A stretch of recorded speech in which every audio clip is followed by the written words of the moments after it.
everyone else is thinking. I'm dedicated to it. I can't be stopped. All right.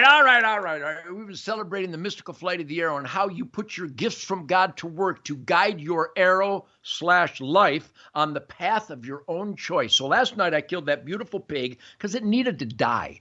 How do you like your pork? I like mine pissed off and dead. Anyhow, so I got a steel force because the steel force, I can't find it. It's in the woods, went clean through that pig. So I got some steel force 100 grain serrated. Try not to cut my fingers. I'll end up playing country music. I had my hand in a cast one time, and I had to play country music, but then it got better, and I played real music again. But anyhow, so there I put that on the arrow. By the way, Fred Bear invented the converter point so we can screw our heads on. Then I take some Boning Archery up in Lake City, Michigan. Boning Archery, I take a little bit of their wax. I put it on the inside of my arrow, and then I get a Luminoc because I love to see now with these electronic knocks, you can look at that. You can literally watch the mystical flight of the arrow go sailing through the air. And then I put some Boning Archery arrow lube on my arrows because if you're going to have a shaft, John shaft, you should lube your shaft. Always lube your shaft. It'll penetrate better on the mystical flight of the arrow to disconnect the pump station on unsuspecting pork chops. On the hoof, I like my dinner on the hoof. There's a great magazine called Hook and Barrel. It has to do with hooking fish and shooting dinner. Hook and Barrel, I got the top shelf award for the 2024 Top Good Grub Story. My story was called Gamey, Venison is the Ultimate Sacred Flesh. So thank you, John, everybody over there at Hook and Barrel Magazine. Try to pick up Hook and Barrel Magazine because that's why I'm cocked, locked, ready to rock and having so much fun is because my gifts from God actually work good because I fuel it with sacred racing fuel known as venison. And I can't get the visual of my buddy Ward Parker.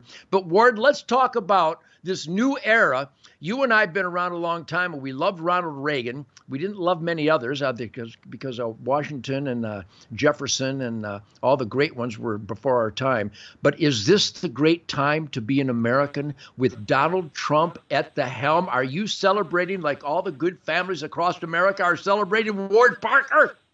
I am indeed, Ted. I think that, let me borrow a phrase from Ronald Reagan's 1984 campaign speech where he said, "It's morning in America." And indeed, I believe it is. It really is now, morning in America. With that, Ted, I got to tell you, is that I'm highly suspicious of all politicians of all political stripes. Yes. So I wait to see the good and the bad, and you would say the ugly. I'm waiting to see results, not just words. Well, when you hear his words, and again, you're right, boy, they are really good at words, but then nothing takes place. They condemn the condemnable, and then the condemnable, when they commit treasonous atrocities, they just get to resign. That's the punishment. They get to resign from tax-paying jobs. So ultimately, the words out of his mouth that there's only two genders, if that wasn't a duh moment, that he's going to call the border security an emergency, these are all like duh moments. What were some of the favorite statements that Donald Trump said in his first speech when he identified how he's going to right the wrongs of the last 4 years? Well, I think it's important, though, Ted, to go back a little bit in our history. And I'm going to take you way back here because this really signifies what your responsibility is, what my responsibility is, and all the listeners and watchers of your program. I'm going to take you back to 1787. It's the Constitutional Convention. There was a lady by the name of I think her name was Elizabeth Powell, and she approached Ben Franklin, and she asked Franklin, "What have you done here, a monarchy or a republic?" Franklin looked at her and said, "A republic if you can keep it."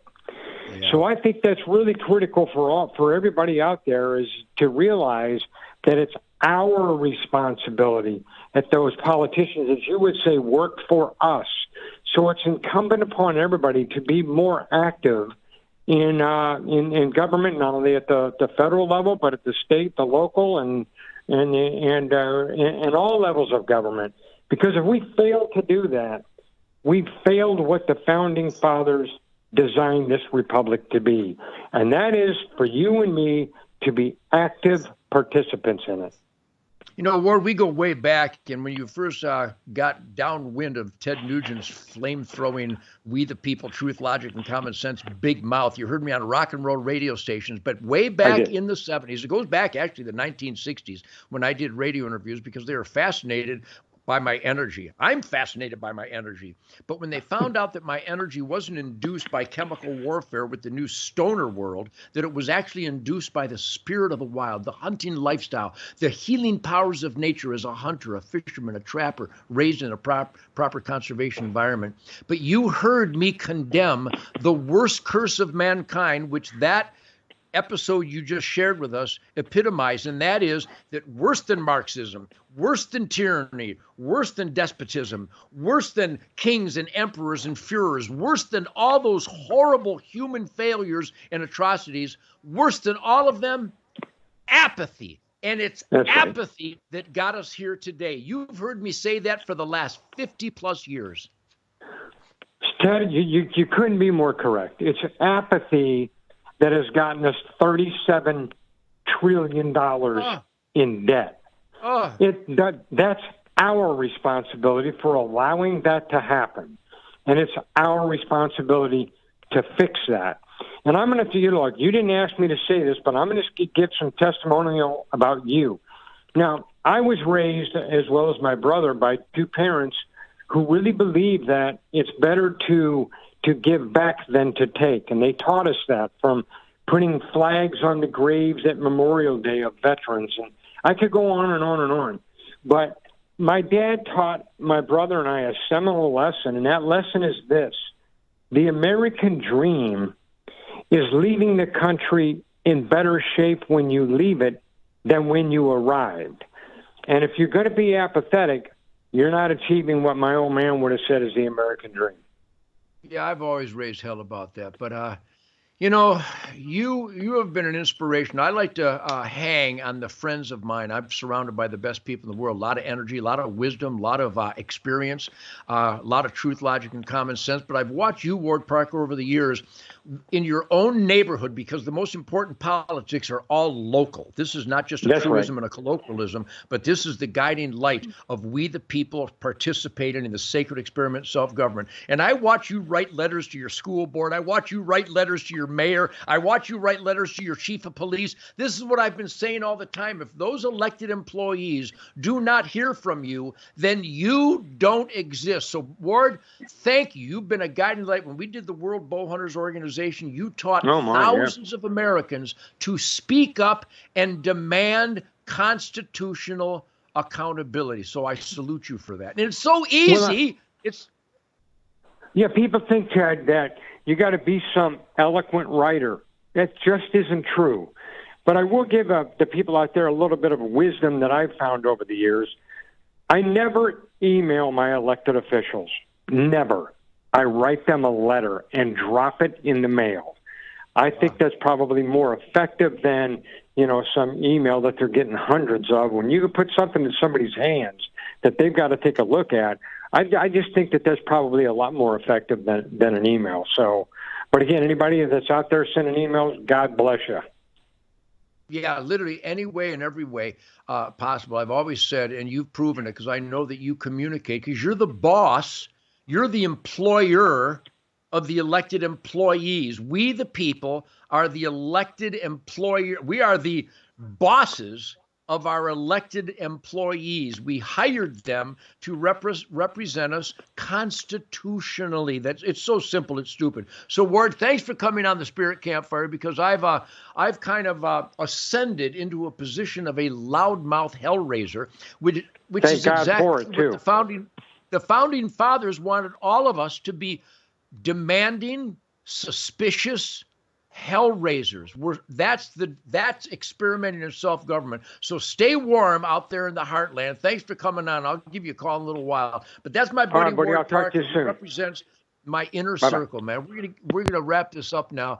But this guy, wisdom is not from books. Wisdom is from paying attention. You can get it from some books if it's accurate information being handed down. But thank you for sharing the Spirit Campfire on Real America's Voice. So tell everybody you know there is a Real America's Voice. And there is a guitar player from Detroit that has always stood up in defiance of stupid and criminality and corruption. And now we have a commander-in-chief who is representing the best we the people in America, who's standing up against the criminal corruption that has steered America down the toilet for the last 4 years, and for a long time. His first term, he fixed it, and this time we're really going to fix it. Have a great, great weekend. I love you people. Stay on your true north compass setting and get a damn bow and arrow. Aim small, miss small. Yowza.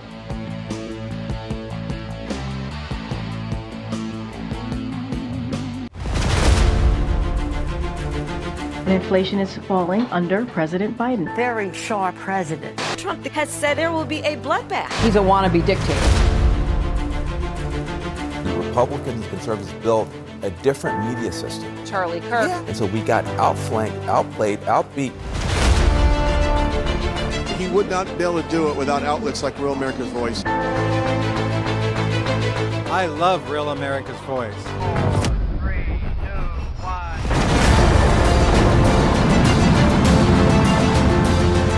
This is huge. The truth on iHeart. And I congratulate Real America's Voice. Download the iHeart app. Search Real America's Voice. Don't miss a moment. Real America's Voice on iHeartMedia. Anytime, anywhere. Scan the QR code, download the iHeart app, and follow Real America's Voice. Let's do this together. You are truly appreciated. God is not done with this country yet.